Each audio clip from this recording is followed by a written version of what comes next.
At Davos this year, Oleg Deripaska threw a party with champagne, Russian folk dancers and a performance by Enrique Iglesias. Now the Russian billionaire is on an international blacklist usually reserved for terrorists and warlords.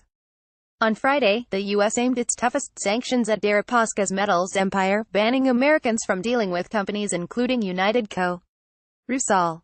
The drastic nature of Washington's move became clear on Monday. The biggest aluminum producer outside China lost half its value in one day.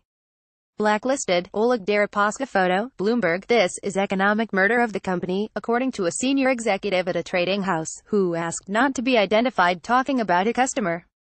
The possibility that the U.S. could use sanctions as a way to quickly take down more big businesses sent shockwaves through Russian financial markets. Moscow traded stocks fell the most in 4 years, the currency slid the most in the world and the nation's credit risk soared. Investors dumped companies with ties to major Russian oligarchs. MMC Norilsk Nickel PJSC, controlled by Vladimir Putin, plunged 19% in London, the most since 2008. Kremlin aide Rusal now faces the challenge of running a business with customers like Toyota Motor Corp, while being blacklisted by the Western financial system. While the Kremlin has tried to provide reassurance, its options are limited. The government hasn't settled on what form aid will take, according to a senior official involved in the process. For Deripaska, long seen as one of the most controversial oligarchs close to President Vladimir Putin, the sanctions represent a fall from the Western business circles he cultivated for decades. The tycoon is known for his annual parties at Davos and made headlines in the U.S. last year for links to Donald Trump's former campaign manager Paul Manafort. The 50-year-old executive rose up through the famously bloody chaos of the Russian aluminum industry of the 1990s. Dozens died in the conflict and many more were wounded, including 2 of Deripaska's managers.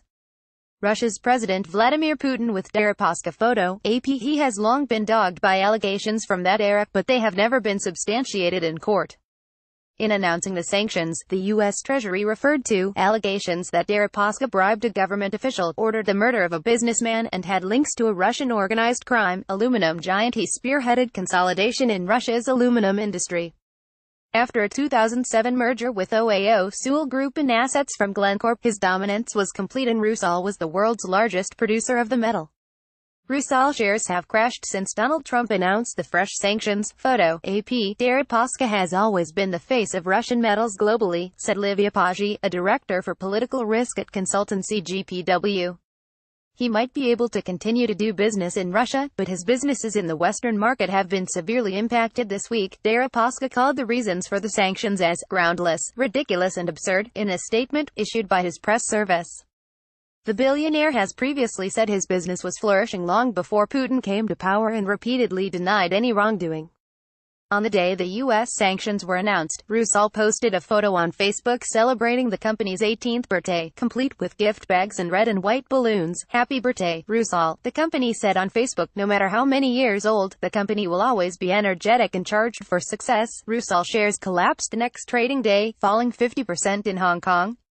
The company warned that the sanctions could trigger technical defaults on its loans, and told international clients to stop payments.